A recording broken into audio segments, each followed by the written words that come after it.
Boa tarde. Meu nome é Catsilene Pereira Santiago. Eu sou natural do município de Santana do Livramento, Rio Grande do Sul. Vamos orar. Amado e bondoso Deus, eu me coloco em tua santa e bendita presença nesse instante, Pai amado, para te agradecer por este vídeo que eu estarei gravando. Te peço que haja manifestação do Senhor, que é Deus Pai, Deus Filho e Deus Espírito Santo. Que o Senhor se revele através de mim. Fale a minha alma, o meu espírito, o meu intelecto. E aqui também de quem assistir este vídeo. Que venhamos ter as tuas verdades reveladas a nós. Perdoe os nossos pecados em nome de Cristo Jesus amado. Amém. Que Deus nos abençoe. Eu quero compartilhar com vocês uma palavra que encontra-se em Malaquias, o último livro do Antigo Testamento, capítulo 3, dos versículos do 10 ao 12, que diz o seguinte: Tragam o dízimo todo ao depósito do templo, para que haja alimento em minha casa. Ponham-me à prova, diz o Senhor dos Exércitos, e vejam se não vou abrir as comportas dos céus e derramar sobre vocês tantas bênçãos que nem terão onde guardá-las. Impedirei que as pragas devorem suas colheitas e as videiras nos campos não perderão o seu fruto, diz o Senhor dos Exércitos. Então todas as nações os chamarão felizes, porque a terra de vocês será maravilhosa, diz o Senhor dos Exércitos. Amém, glória a Deus e aleluia. Aqui o profeta Malaquias traz uma grande verdade revelada pelo Deus dos Hebreus ao povo. Deus ensinou o seguinte: aqui no início desse tópico, a partir do capítulo 6, versículo 6, o título é Roubando Deus. Então Deus revelou isso a Malaquias. E aí Malaquias conversando com o povo e Deus falando com o povo através de Malaquias, eles questionaram Malaquias, onde é que eles estavam roubando Deus. E Deus disse que eles estavam roubando ele, era onde?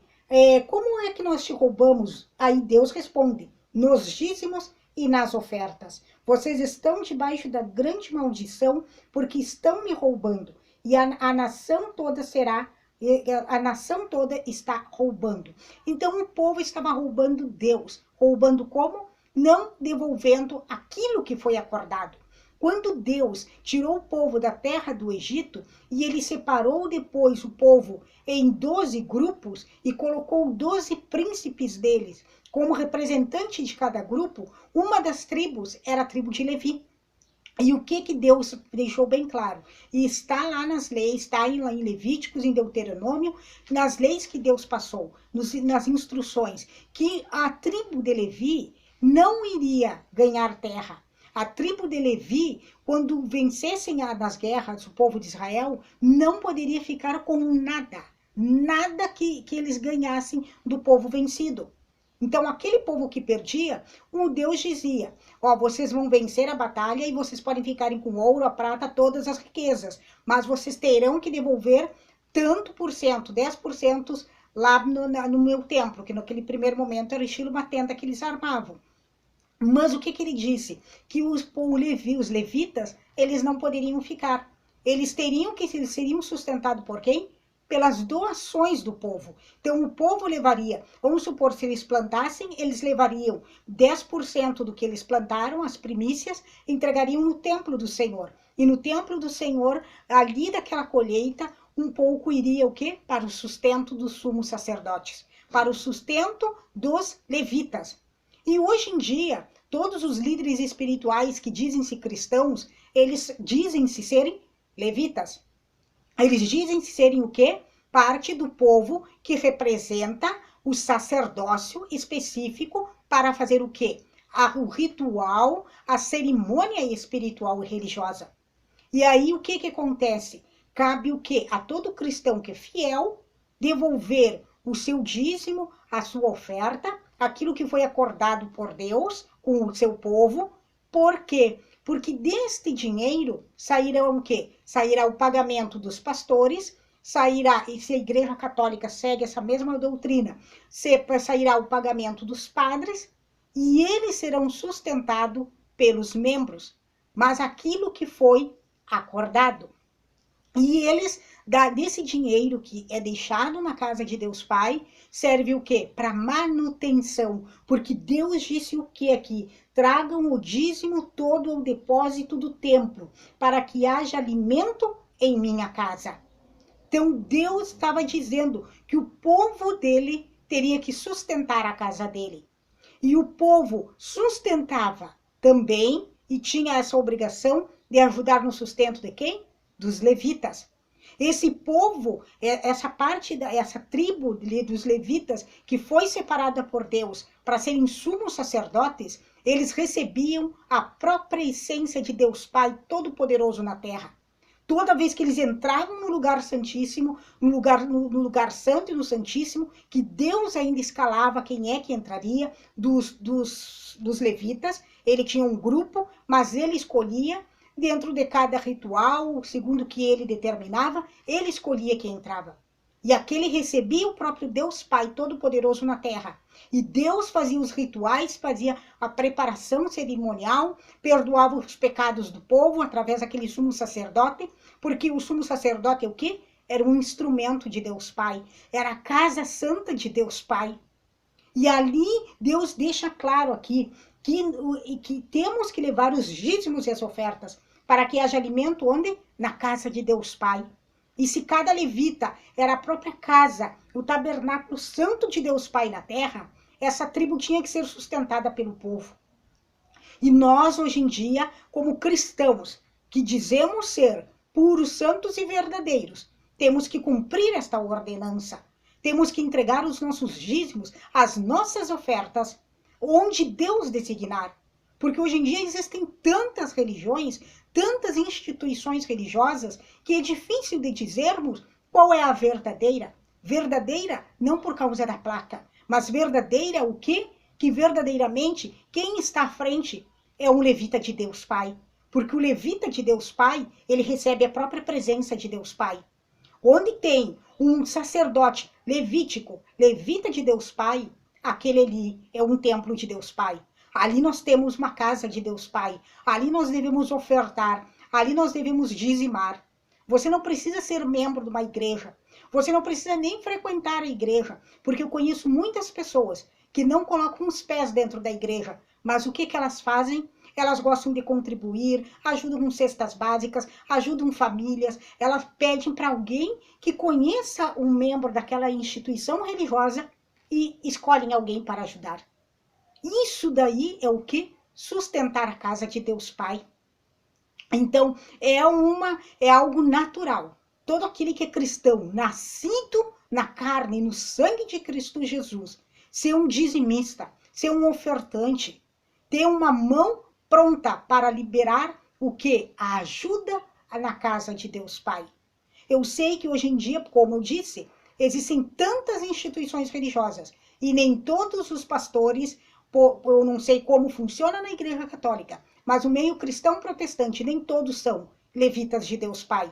Roubam, mentem, enganam, fazem qualquer coisa, e em nome de Deus. Mas isto daí é eles que darão conta com o grande eu sou. Não cabe a nós julgarmos, porque Deus não nos disse que nós deveríamos julgar aqueles que estão atrás do púlpito com a Bíblia na mão pedindo dinheiro. Mas Deus nos instruiu e nos ensinou que nós devemos levar os dízimos e as ofertas à casa dele. Que na casa dele não pode faltar o alimento. E ele ainda diz mais, que é para colocar à prova. Porque diz o Senhor dos Exércitos: e vejam se não vou abrir as comportas dos céus e derramar sobre vocês tantas bênçãos que não terão onde guardá-las. Impedirei que pragas devorem suas colheitas e as videiras nos campos não perderão seu fruto, diz o Senhor dos Exércitos. Em todas as nações os chamarão felizes, porque a terra de vocês será maravilhosa, diz o Senhor dos Exércitos. Deus é um guerreiro e todo guerreiro se levanta sempre para lutar. E quem se levanta contra um guerreiro para lutar, sabe que tem que estar preparado, porque o guerreiro pode derrubá-lo e derrubá-lo de forma terminal. Quem é que pode se levantar contra o Deus vivo? Quem é que tem tamanha autoridade para se levantar contra o Deus de Israel, o Deus dos exércitos? Aquele que abriu o mar vermelho, que livrou o seu povo e cujas sagradas escrituras é a prova viva de tudo aquilo que ele operou. Este é o meu Deus. E se ele diz: Catsilene, leve à minha casa os dízimos e as ofertas, ali eu estarei levando. Eu não ligo se é uma instituição religiosa protestante ou católica. onde o Espírito Santo de Deus Pai me disser, vá lá, devolva o seu dízimo, devolva ofertas, faça trabalhos voluntários, é lá que eu me prontifico. Por quê? Porque eu sirvo ao Deus dos Hebreus. Eu não sirvo nenhuma instituição religiosa na terra. Eu não sirvo nenhum pastor e eu não sirvo a nenhum padre. Eu sirvo ao Deus dos Hebreus. Eu cumpro a sua palavra. Deus é o meu governante. Deus é o meu cabeça. O Deus dos Hebreus é o que conduz a minha vida. Quando eu deixo de cumprir as suas ordenanças, eu estou me rebelando contra o Deus a quem eu aceitei. E se você é cristão verdadeiro e você não está devolvendo seus dízimos e as suas ofertas, saiba que a mão deste guerreiro, que a mão deste Deus que está dizendo que devemos fazer prova dele, se você não devolver aquilo que foi acordado, você será punido. E a maldição dele cairá sobre você. Porque Deus deixa bem claro, quando ele disse, disse aqui, vocês estão debaixo de grande maldição, porque estão me roubando. Então Deus deixa claro, tem cristãos que querem amenizar e dizer, não, Deus não vai punir o cristão que não devolver dízimo. Vai sim, porque está na Bíblia. Deus disse para o povo, vocês estão debaixo de grande maldição. Se você, cristão, fez um compromisso com Deus, disse que aceitou o Deus dos Hebreus e não está devolvendo dízimos e ofertas, a maldição de Deus Pai cairá sobre você. Porque ele diz com todas as letras que quem fizer prova dele, a pessoa, tudo que se é um agricultor plantar, Deus protegerá a sua colheita, protegerá toda a sua plantação.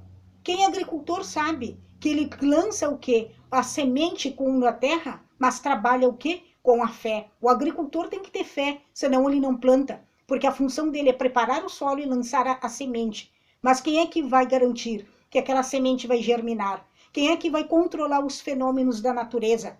Geadas, quem é que controla as pragas? Tem períodos que aparecem pragas de tudo quanto é lado e destroem uma lavoura inteira. Quem é que vai controlar um vendaval? Quem é que vai controlar um tornado? Quem é que vai controlar os granizos? Tudo isso são fenômenos da natureza. O agricultor pode lançar semente na terra, mas ele tem que ter fé e crer que Deus dará o quê? O crescimento, o desenvolvimento. E depois se desenvolver a lavoura, ele tem que ter fé e fazer o que ele tiver que fazer para que as pragas não destruam toda a colheita. E isso daí quem planta sabe.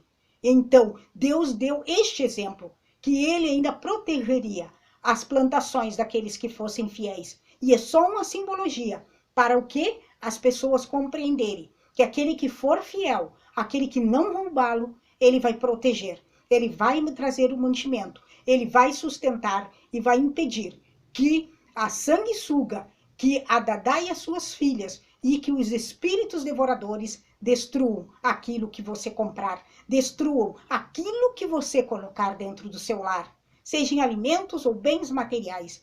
Deus protege.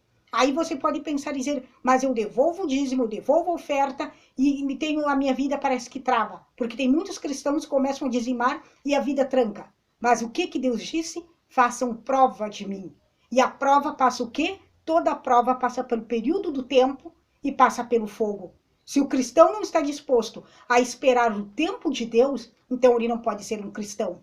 Deus deixou o povo de Israel 40 anos no deserto, para depois entregar a terra prometida. Deus deixou o povo de Israel 400 anos como escravo no Egito, para depois retirá-lo do Egito. E ele já tinha dado esta promessa lá com Abraão, que o povo ficaria como escravo. Quando ele deu a promessa para Abraão, que Abraão seria um pai de uma grande nação, ele ainda disse o quê? Que os seus descendentes ainda seriam escravos no Egito durante 400 anos. Então, toda a promessa passa pela prova do tempo. Não queira fazer a vontade de Deus. E aí começar a cobrar as suas bênçãos dia e noite, porque você não está vendo o cumprimento da promessa. Creia, tenha fé e confie. Deus não é homem para mentir. E ele cumpre aquilo que ele diz. Se você é filho do Deus de Abraão, filho de Abraão, de Isaac e Jacó, você sabe disso. Que Deus o abençoe. Shalom e amém.